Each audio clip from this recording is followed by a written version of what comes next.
Hello and welcome to AI for Developers. I'm Chaitanya talking bot. Today's lesson is titled Recommender Systems. AI that knows what you like. Ever wondered how Netflix suggests your next binge? Or how Amazon knows exactly what gadget you need? That's a recommender system. It's a type of artificial intelligence designed to guess what you'll like and show it to you. Think of it as your super smart, always-on personal assistant for discovering new things. For developers, understanding these systems means we can build applications that are incredibly helpful and sticky. For users, driving engagement and satisfaction. Imagine a gigantic library with millions of books. How do you find one you'd enjoy? Without help, it's overwhelming. This is the core problem recommender systems solve.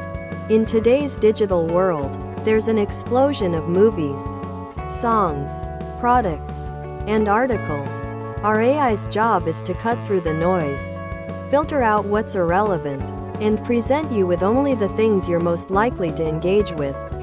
It makes finding value effortless for users, which is a huge win for any application. At its heart, a recommender system tries to understand similarity. How does it do that? We, as developers, feed it data. This data could be your past purchases, ratings you've given, movies you've watched, or even just how long you spent looking at something. The AI then looks for patterns.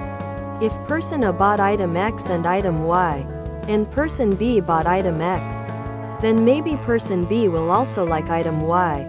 It's like finding connections in a huge web of user actions and item characteristics, often translating these into mathematical relationships. This is one of the most common types. The core idea is simple. If two people have agreed on certain items in the past, they are likely to agree on other items in the future. It's like asking your friends for recommendations. User-based. You watched movie A and movie B. My friend Sarah also watched movie A and movie B. And she loved movie C. So, I'll recommend movie C to you. Single quote. Item-based.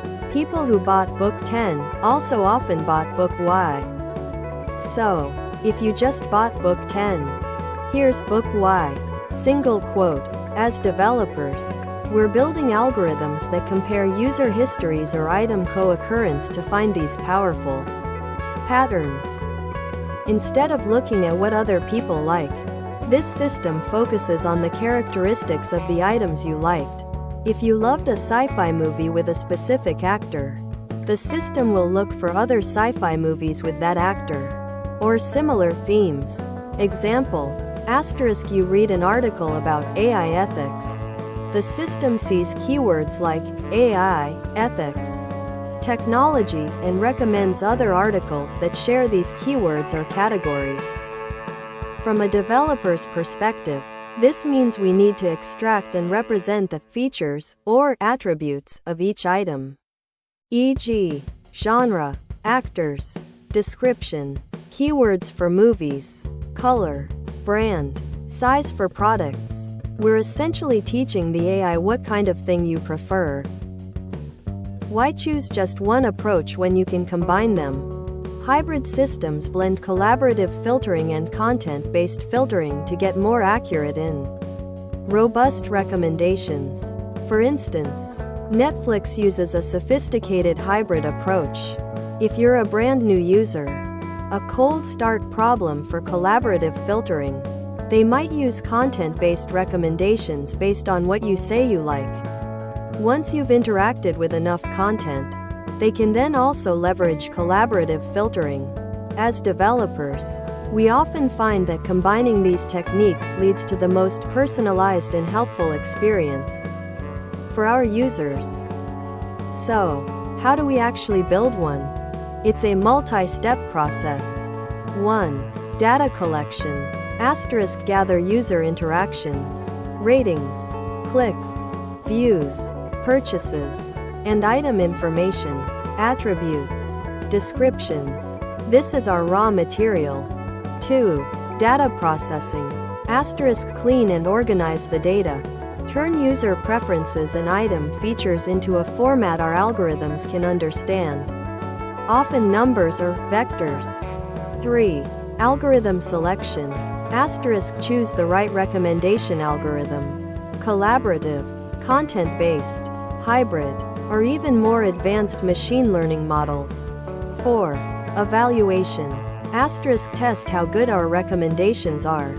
Do users actually like what we suggest? We use metrics to measure accuracy and relevance. 5. Deployment and iteration. Asterisk integrate the system into our application and continuously improve it based on new data and user feedback. It's an ongoing process of refinement. Recommender systems aren't perfect, and that's where innovation comes in. Challenges include cold start. Asterisk what do we recommend to a brand new user or for a brand new item with no historical data? Bias. Asterisk if past data shows certain biases, the system might accidentally perpetuate them. Serendipity. Asterisk can it surprise you with something truly unexpected that you'll love, instead of just more of the same? The future involves more sophisticated AI, deeper understanding of context, and ethical considerations to make these systems smarter, fairer, and more delightful for everyone. As AI developers, we're at the forefront of this exciting evolution. Thanks for watching. If you found this helpful, make sure to subscribe to our channel and hit the like button.